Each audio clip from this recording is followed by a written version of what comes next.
Welcome back to Tales by Mini channel. இன்றைக்கி நம்ம juice ஹிஸ்ட்ரியோட episode 18 பார்க்க போகிறோம். லாஸ்ட் எபிசோடில் ஹிட்லர் ஆட்டத்தை பற்றி பார்த்தோம். இன்றைக்கி அதுக்கப்புறம் என்னெல்லாம் நடந்துச்சுன்றதை பற்றி பார்க்க போகிறோம். சரி, யூதர்களுக்கு பாலஸ்தீனில் தான் சொந்த நாடு உருவாக்கி கொடுக்கணுமா? வேறு இடத்துல கொடுத்தா ஆகாதா? ஐரோப்பிய தேசங்கள் அதெல்லாம் நினைக்கவே இல்லை. யூதர்கள் இனியாவது நிம்மதியாக வாழட்டும். ஏற்கனவே 6 லட்சத்துக்கும் மேற்பட்ட யூதர்கள் பாலஸ்தீனில் நல்லபடியாக வாழ்ந்துட்டுருக்காங்க.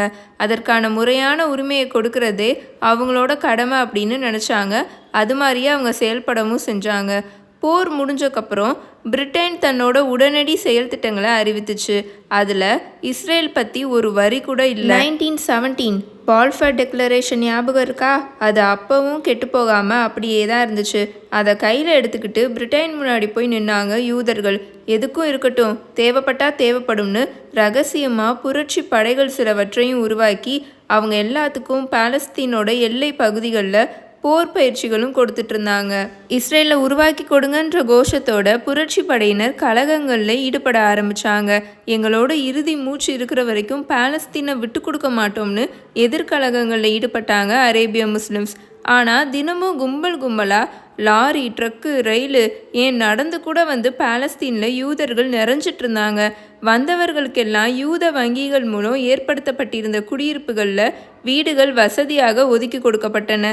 இஸ்ரேலை உருவாக்குறதுல பிரிட்டனால் தனிச்சையாக முடிவெடுக்கவே முடியல. ஒரு பக்கம் தன்னோட மிகப்பெரிய வலிமையை போரில் காண்பித்த அமெரிக்கா, இன்னொரு புறம் மாபெரும் சக்தியாக விளங்கி கொண்டிருந்த சோவியத். அரேபிய தேசங்களோட ஆதரவு நமக்கு எப்பவுமே கிடைக்க போகிறதில்ல.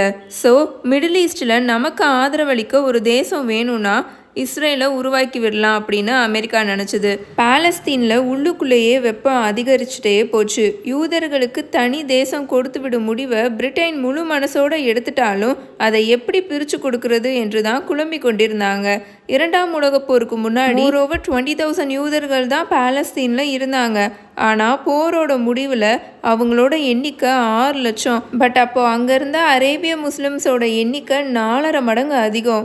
என்ன செய்யலாம்?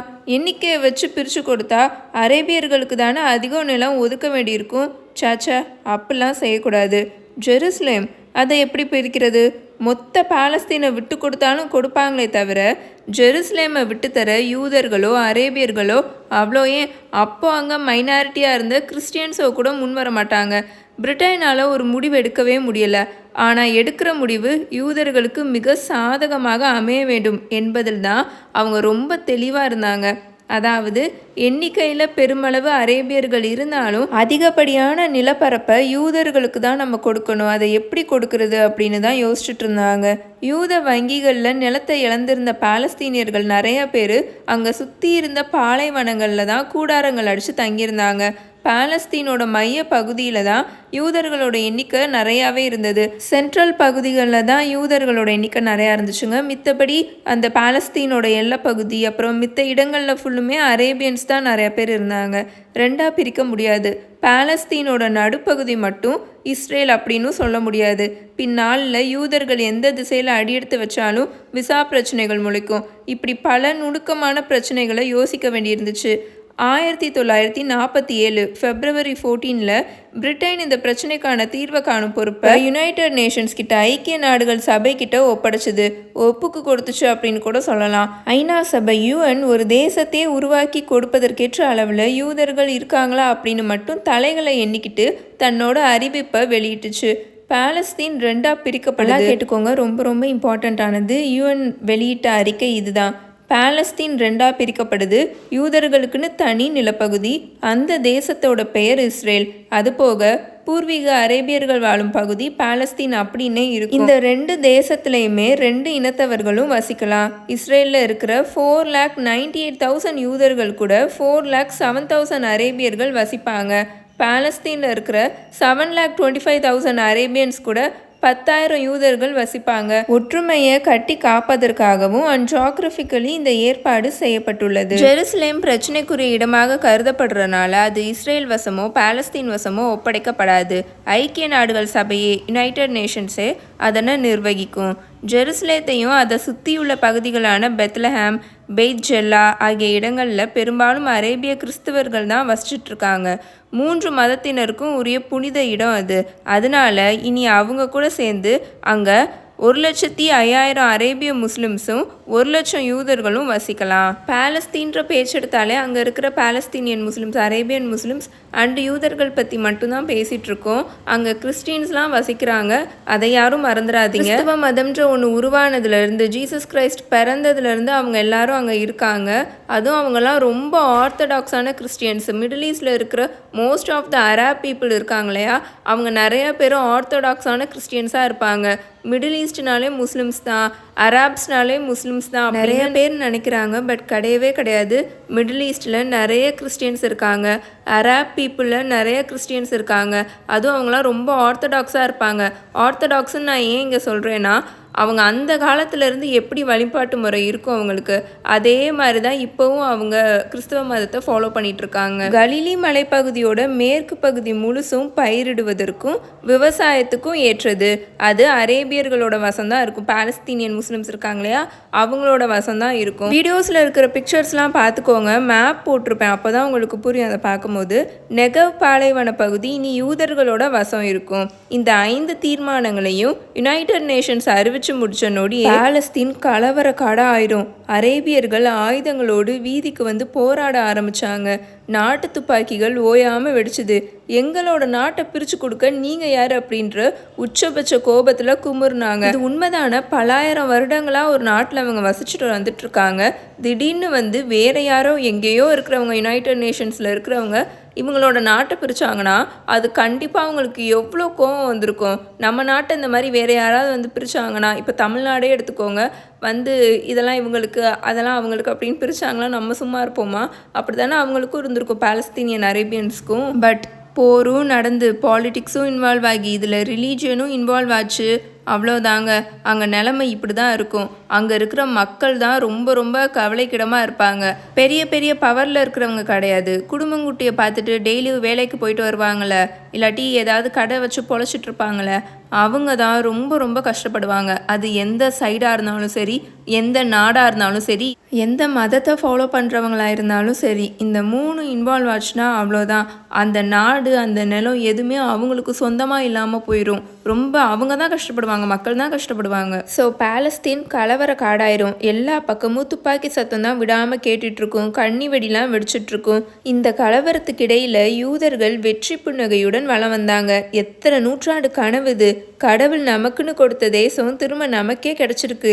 மீண்டும் மோசஸே ஐநாவோட வடிவில் தேவதூதராக வந்து இஸ்ரேல் யூதர்களோட நாடு என்ற அறிவிப்பை வெளியிட்டிருப்பதாக சொல்லி கொண்டாடினாங்க. ஆனந்தத்தில் அழுது தெளிச்சாங்க. வீடுகளை வீதிகளை அலங்கரிச்சாங்க. இனிப்புகளை ஒவ்வொருக்கொருவர் வாயில் அள்ளி திணிச்சாங்க. இதை உலக யூதர்கள் எல்லாருமே திருவிழாவாக கொண்டாட தொடங்கினாங்க. 1947 1947 நவம்பர் 29 ஐநா பொதுக்குழு கூடும். சிறப்பு கமிட்டியோட இந்த தீர்மானம் மீது வாக்கெடுப்பு நடத்தப்பட்டதில் 33 ஆதரவு ஓட்டுகள் கிடைச்சிது. இஸ்ரேல் அங்கீகரிக்கப்பட்டுச்சு. மிடில் ஈஸ்ட் கண்ட்ரீஸில் இருக்கிற எண்ணெய் வளம் பற்றிய தகவல்கள் அப்போதான் பல நாடுகளுக்கு தெரிய வந்திருந்துச்சு. மிடில் ஈஸ்டில் நல்லுறவோடு ஒரு தேசம் தேவை என்பதை கருத்தில் கொண்டு தான் பல ஐரோப்பிய நாடுகள் இஸ்ரேலுக்கு ஆதரவாக வாக்களிச்சாங்க. இதை சொல்லிக்கிறேங்க. அப்போது இந்த தீர்ப்புக்கு மிடில் ஈஸ்டில் இருக்கிற நிறைய கண்ட்ரீஸ், அப்புறம் இந்தியா, பாகிஸ்தான், இவங்க யாருமே ஆதரவு தெரிவிக்கலை. யூதர்கள் அவங்களுக்கு ஆதரவாக வாக்களித்த நாடுகளுக்கு தூதுவர்கள் அனுப்பி நன்றி சொன்னாங்க. ஃப்ரெண்ட்லி ரிலேஷனை கண்டினியூ பண்ண விரும்புவதாகவும் சொன்னாங்க. அங்கே இருந்த பாலஸ்தீனியன் முஸ்லிம்ஸ் எல்லாரும் என்ன செய்யறதுன்னு தெரியாமல் ரொம்ப கோபத்தில் இருந்தாங்க. காரணம், பாலஸ்தீன் பிரிட்டனோட அதிகாரத்தில் கீழே தான் அப்பவும் இருந்தனால பிற அரேபிய கண்ட்ரீஸ்னால எதிர்ப்பை வார்த்தைகள் அளவில் மட்டுமே காட்ட முடிஞ்சுது. செயலில் அவங்களால எதுவுமே பண்ண முடியலை. நாட்கள் ஆக ஆக பாலஸ்தீனில் வன்முறைகள் அதிகரிச்சுட்டே போச்சு. படுகொலைகள், வெடிகுண்டு தாக்குதல், சூறையாடல்கள், தீ வைப்புகள் எல்லாம் கட்டுக்கடங்காமல் தொடர்ந்துட்டே இருந்துச்சு. யூதர்களை வெறுக்காதீங்க, அவங்க மேலே அன்பு வையுங்கன்னு தான் முகமது நபியே சொல்லிட்டு போயிருக்காரு. அதனால் பல நூற்றாண்டுகளில் பல தேசங்கள் விரட்டி எடுத்த யூதர்களை அரவணைச்சது இஸ்லாமியர்கள். பாலஸ்தீனில் யூதர்களே வாழக்கூடாதுன்றதுலாம் அரேபிய முஸ்லிம்ஸோட எண்ணமாக எப்பவுமே இருந்ததில்ல. ஆனால் யூதர்கள் பாலஸ்தீனத்தை துண்டாடியது தான் அவங்கள கடும் கோபத்துக்கு தள்ளிச்சு. இரத்த சிவப்பான சம்பவங்கள் அதுக்கடுத்து ஃபுல்லாக நடக்க ஆரம்பிச்சுது. திடீர்னு அவங்களால எஃபெக்ட் ஆனவங்களுக்கு, பாதிக்கப்பட்டவங்களுக்கு கண்டிப்பாக அவங்க தீவிரவாதிகள் தான். ஆனால் அவங்க இனத்தவங்களுக்கு அவங்க புரட்சியாளர் குழுக்கள் முளைச்சுது. யூதர்கள் முதல்ல தற்காப்பு நடவடிக்கைகளை மட்டுமே மேற்கொண்டாங்க. தாக்கு பிடிக்க முடியாதுன்னு தெரிஞ்ச உடனே அவங்களும் அரேபிய கிராமங்களை தேர்ந்தெடுத்து தாக்க தொடங்கினாங்க. இந்த சமயத்தில் பிரிட்டன் ஒரு அறிவிப்பை வெளியிட்டுச்சு. 1948 1948 மே மாதம் 15ஆம் தேதியோட பாலஸ்தீனில் இருக்கிற தனது படைகளை எல்லாம் பிரிட்டன் விலக்கி கொள்ளும் அப்படின்னு. அதாவது 2வது உலகப் போர்லேருந்து தன் காலனி நாடாக இருந்து வரும் பாலஸ்தீனை பிரிட்டன் விடுவிக்குது அப்படின்றதே இதோட அர்த்தம். அவ்வளோதான். இந்த அறிவிப்பு எரியிற கொல்லியில் பேரலாக பெட்ரோலை ஊற்றுனது போல் அரேபியர்களோட கோபத்தை அதிகரிச்சிருச்சு. பக்கத்தில் இருந்த இஸ்லாமிய நாடுகளில் இருந்தெல்லாம் கிடைச்ச ஆயுதங்களை வாங்கி குவிச்சாங்க. யூதர்களை கொன்று குவிக்க வேண்டும் அப்படின்ற ஒரே நோக்கத்தோட முழு வெறியோட கண்மூடித்தனமாக தாக்க தொடங்கினாங்க. ஜெருசலேத்தோட எல்லைகளை சூழ்ந்து கொண்டாங்க. அதுக்குள்ளேயும் யாரும் புக முடியாது, அங்கிருந்தும் யாரும் வெளியில் வர முடியாதபடி பார்த்துக்கிட்டாங்க. பிரிட்டன் படைகளுக்கு போக்கு காட்டிக்கிட்டு தலைமறைவாக பல இடங்களில் பதுங்கிக்கிட்டும் கொரில்லா தாக்குதல்களை நடத்தினாங்க. பக்கத்தில் இருந்த இஸ்லாமிய நாடுகளான சிரியா, ஈஜிப்ட், ஈராக் ஆகிய நாடுகள்ல இருந்து அரேபியர்களுக்கு அங்கேருந்து அரேபிய முஸ்லிம்ஸ்க்கு ஆதரவாக பல 100 பேர் வந்து சேர்ந்தாங்க. அவங்க ஒவ்வொரு யூத கிராமங்களையும் குறி வச்சு தாக்கி தீயிட்டு கொளுத்த ஆரம்பிச்சாங்க. மார்ச் ஏப்ரல்னு நாள் நெருங்க நெருப்பும் ரத்தமும் அதிகரிச்சுக்கிட்டே போச்சு. ஏப்ரல் 13ஆம் தேதி ஃபார் இர்சன் அப்படின்ற யூத கிராமத்தை சூழ்ந்த அரேபிய முஸ்லிம்ஸ் அங்கே இருந்தவங்களில் 200 பேரை கொன்னாங்க. பதிலுக்கு யூதர்களும் இது போன்ற கொலைகளை செய்யாமலாம் இல்லை. ஆனால் சர்வதேச மீடியாக்களில் யூதர்கள் மீதான தாக்குதல்களை மட்டுமே பெருசுபடுத்தி பூதாகரமாக காட்டப்பட்டுச்சு. அரேபிய முஸ்லிம்ஸ் முற்றிலுமாக புறக்கணிக்கப்பட்டாங்க. இஸ்ரேல் பறக்க போகிறது என்பது உறுதியாகிருச்சு. ஆனால் அதுக்கு முன்னாடியே எவ்வளோ யூதர்களை பாலஸ்தீன்லேருந்து அடித்து வெளியில் துரத்த முடியும்னு அங்கேருந்து அரேபிய முஸ்லிம்ஸ் கணக்கு போட்டுட்டு செயல்பட்டாங்க. ஆனால் காலமாக பலரால் துரத்தி அடிக்கப்பட்டு பாலஸ்தீனை விட்டு ஓடிய யூதர்கள் இந்த முறை ஓடுறதுக்கு தயாராக இல்லை. மாறா முழு எதிர்ப்பாக காட்டினாங்க. மே மாதம் பிறந்துச்சு. ஒவ்வொரு நாளும் பல டிகிரி வெப்பம் அதிகரிச்சுக்கிட்டே போச்சு. நல்லா உங்களுக்கே தெரியும், அது ஃபுல்லுமே டெசர்ட் தான், பாலைவனம் தான். அப்போ எப்படி இருக்குன்னு பார்த்துக்கோங்க. எப்போ பிரிட்டன் முழுசும் தன்னோட படைகளை விலக்கிக்குதோ அடுத்த நொடியே யூதர்கள் மேலே கடும் தாக்குதல் நடத்த அரேபியர்கள் தயாராகிக்கிட்டு இருந்தாங்க. துணைக்கு அண்டை நாடுகளான ஈஜிப்ட், சிரியா, லெபனான், ஜார்டன் ஆகிய நாடுகளும் அவங்களோட படைகளோட எல்லை பகுதிகளில் காத்துக்கிட்டு இருந்தாங்க. மே 14 அன்னைக்கே படைகளை விலக்கிக்கிறோம் அப்படின்னு பிரிட்டன் திடீர்னு அறிவிச்சிரும். இஸ்ரேலோட அரசியல் குழு தலைவர் பென் குரியன் பிற தலைவர்கள் இராணுவ அதிகாரிகளோட அவசர ஆலோசனைகளில் ஈடுபட்டார். படைபலம், ஆயுத பலம் இல்லாமல் இருக்கும் வீரர்களை வச்சே அரேபிய முஸ்லிம்ஸ் தாக்குதலை எப்படி சமாளிப்பது அப்படின்ற வியூகங்கள் வகுக்கப்பட்டுச்சு. மே 13க்கு முன்னாடியே பாலஸ்தீனில் இருந்து பெரும்பாலான பிரிட்டன் படைகள் பாய் சொல்லிட்டு விடை பெற்று போயிட்டாங்க. இன்னும் ஒரே நாள் தான், நாளைக்கு சுதந்திரம். இறைவன் அளித்த இஸ்ரேல் உருவாக போகுது. யூதர்கள் நமக்குன்னு ஒரு தேசம். எத்தனை நாள் கனவு இது. மறைஞ்ச எத்தனை கோடி யூதர்களோட ஏக்கம். அவங்க ரொம்ப உணர்ச்சிகரமான சூழல்ல இருந்தாங்க. இஸ்ரேல் பிறந்த மறுநொடியே அரேபிய முஸ்லிம்ஸ் தாக்குனா இப்போ என்ன, இந்த சந்தோஷ உணர்வே அவங்களோட மன பலத்தை மென்டலி அவங்கள ரொம்ப ஸ்ட்ராங்காக வச்சுருந்துச்சு. எது வந்தாலும் சமாளிச்சிடலாம் அப்படின்னு. அப்படியே நம்மளோட பகுதிகள் அரேபிய முஸ்லிம்ஸ்னால கைப்பற்றப்பட்டாலும் அதான் யூஎன் இருக்குல்ல, அது பார்த்து மீட்டெடுத்து கொடுக்கும் அப்படின்னு கொண்டாட்டங்களுக்கும் கூடவே தாக்குதல்களை எதிர்கொள்ளவும் யூதர்கள் ரொம்ப தயாராக இருந்தாங்க. மே 14 பாலஸ்தீன் போருக்கான சிம்டம்ஸோடையே விடிஞ்சுது. ஃபைனலாக பாலஸ்தீனுக்கான பிரிட்டிஷ் ஹை கமிஷனர் மட்டும் பெட்டி படுக்கையோடு அங்கேருந்து கிளம்பி போனார். அவருக்கு டாட்டா காமிச்சிட்டு பென் குரியன் அவசரமாக டெல் அவிவ் நகருக்கு வந்தார். உதடுகள் மகிழ்ச்சியில் துடிக்க அந்த அறிவிப்பை வெளியிட்டார். இதோ இன்று முதல் யூதர்களின் தேசமாக இஸ்ரேல் பிறக்கிறது. அந்த நொடி ஒட்டுமொத்த பாலஸ்தீன் யூதர்களும் உடைஞ்சு அழுதாங்க. உலகத்தில் இருக்கிற ஒவ்வொரு யூதர்களும் அவங்களோட மனதளவில் தேவதூதனின் எக்கால முழக்கத்தை உணர்ந்தாங்க. அவங்களோட மனக்கண்களில் மோசஸ் தெரிஞ்சாரு. மே 15 காலையில் 9 மணி அளவில் டெல் அவிவ்ல பாலஸ்தீன அரேபியர்களின் முதல் குண்டு வந்து விழுந்து போருக்கான பிள்ளையார் சொல்லி போட்டது. அக்கம் பக்கத்து இஸ்லாமிய தேசங்கள் எல்லாருமே அப்போ பாலஸ்தீனை தான் ஆதரிச்சாங்க. இஸ்ரேல் ஒண்டியாலா நின்று யுத்தத்தை எதிர்கொண்டுச்சு. தேசம் பிறந்த முதல் நாளே யுத்தம். பாலஸ்தீன் போராளிகளின் மறைமுக தாக்குதல்கள் இஸ்ரேல் இராணுவத்துக்கு பிடிக்கவே இல்லை. தெற்குல இருந்து ஈஜிப்டோட படைகள் முன்னேறிட்டு இருந்தாங்க. நார்த் சைட்லேருந்து சிரியா லெபனானோட படைகள், மேற்குல இருந்து ஜோர்டானோட படைகள், வடமேற்குல இருந்து ஈராக்கோட இராணுவம், கிழக்குல இருந்து மத்திய தரைக்கடல் நாடுகளோட இராணுவம்னு இஸ்ரேலுக்கு எதிராக ஏராளமான படைகள். ஆனால் இஸ்ரேல் பதறாம சதறாம முதல்ல தற்காப்பு நடவடிக்கைகளை மட்டுமே எடுத்துச்சு. எல்லையை பாதுகாக்க இராணுவத்தோட ஒரு பிரிவு அனுப்பப்பட்டுச்சு. இன்னொரு பிரிவு டெல் அவிவை பாதுகாத்துச்சு. இது போக மிச்சம் இருந்த இராணுவ வீரர்களே தாக்குதலுக்கு அனுப்பப்பட்டாங்க. உலக அளவில் இஸ்ரேல் என்ற ஒரு தேசம் பிறந்திருக்கிறது, அதை சாதாரணமாக எண்ணக்கூடாது அப்படின்ற நினப்பை ஏற்படுத்தணும் அப்படின்னு பென் குரியன் விரும்பினாரு. அவரோட ஆலோசனைகளின்படி இஸ்ரேலோட இராணுவம் ரொம்ப கட்டுக்கோப்பாக நடந்துக்குச்சு. பாலஸ்தீன் போராளிகள் அதிக உயிர் சேதத்தை ஏற்படுத்த வேண்டும் அப்படின்ற ஒரே நோக்கோடு தான் மூர்க்கமான தாக்குதல்களில் ஈடுபட்டாங்க. ஈஜிப்டோட மிக கட்டுக்கோப்பான இராணுவம் இஸ்ரேலை வளவளக்க செய்தது. ஈராக் இராணுவத்தினர் கண்மூடித்தனமான தாக்குதலை தான் மேற்கொண்டாங்க.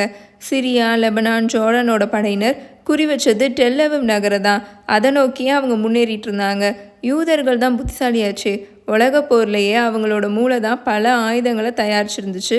இப்போ விடுவாங்களா என்ன? குறிப்பிட்ட நாட்களுக்கு தற்காப்பு யுத்தம் தான் செஞ்சாங்க.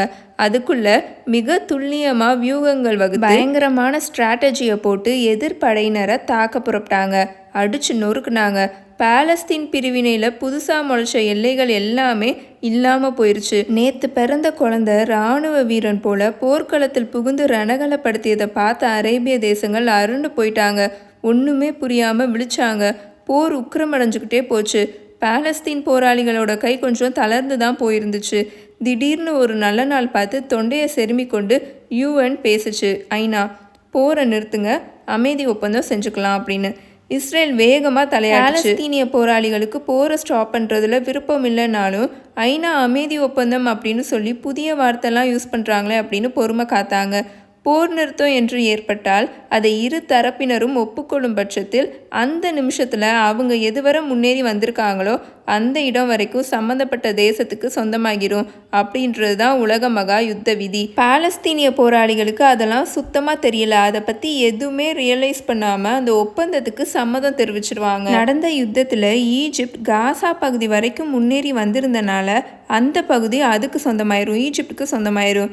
மேற்கு கரை முழுவதும் வெஸ்ட் பேங்க் இருக்கு இல்லையா, அது ஃபுல்லுமே ஜார்டன் கால் பதிச்சிருந்தனால அது அதுக்கு சொந்தமாயிரும், ஜார்டனுக்கு சொந்தமாயிரும்.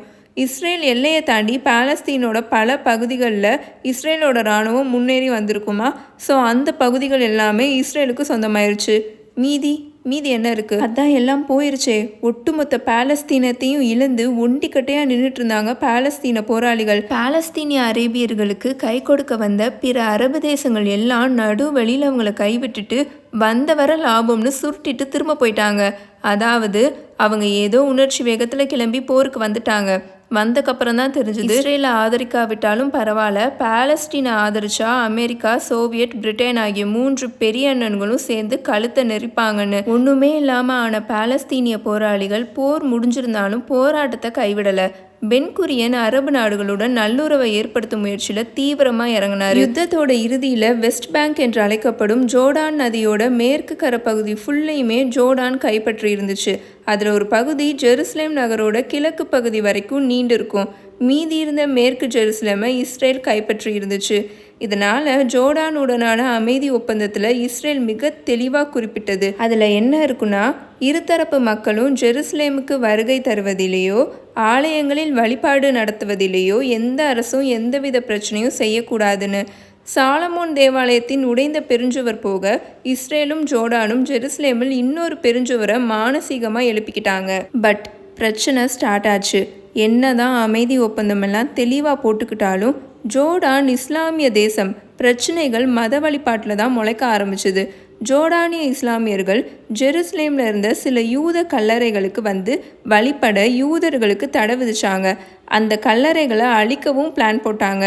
என்ன இருந்தாலும் பல நூற்றாண்டு இனப்பகை தானே, ஒப்பந்தமாவது என்னவாவது இருக்கட்டும் அப்படின்னு சொல்லி அவங்க எல்லைக்குள்ளே வாழ்கிற யூதர்கள் எல்லாரும் வெளியேறணும்னு ஜோர்டான் அறிவிச்சிடும். அந்த யூதர்கள் இஸ்ரேலில் தஞ்சம் புகுந்தாங்க. பிற அரபு தேசங்களும் அவங்களோட நடவடிக்கைகள் மூலம் யூத வெறுப்பை வெளிப்படுத்தினாங்க, யூதர்களை வெளியேற்றினாங்க.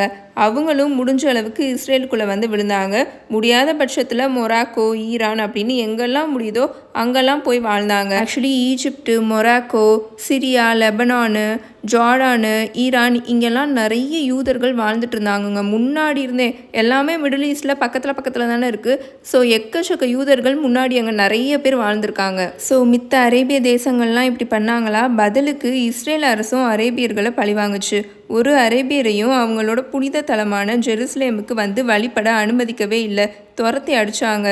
இஸ்ரேல் பிற அரபு தேசங்களின் அமைதி ஒப்பந்த மீறல்கள், யூத எதிர்ப்பு நடவடிக்கைகள் பற்றி யுனைடெட் நேஷன்ஸ் கிட்ட ஐநாவோட கவனத்துக்கு கொண்டு போச்சு. ஜோர்டான், ஈஜிப்ட் உட்பட எல்லா அரபு தேசங்களும் அவங்களோட எல்லைக்குட்பட்ட பகுதிகளில் யூதர்களை வெளியேற்ற தொடங்கினாங்க. யூதர்களால வேற எங்கே போக முடியும்? இஸ்ரேல் ஒன்று தான் கதி. ஆனால் அங்கும் இடம் வேணும்ல. சிரியா கதவுகளை மூடிக்குச்சு. மொராக்கோ மதம் மாறினா மட்டும்தான் உள்ளே வரலாம் அப்படின்ற நிபந்தனையோட கதவுகளை திறந்து வச்சுது.